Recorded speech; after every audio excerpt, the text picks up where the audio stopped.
احلى كفتة الحاتي. بصوا الكفتة حلوة ازاي، تحفة تحفة تحفة.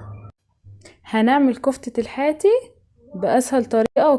معايا هنا نص كيلو لحمة مفرومة، ومعايا هنا كوباية الا ربع فول صويا وبعد كده صفيته من المية، ومعايا هنا بصلاية وثلاث فصوص توم، وهنا معايا ملح وفلفل وزعتر وبابريكا بودرة وبصل بودرة، ملح وفلفل اسود.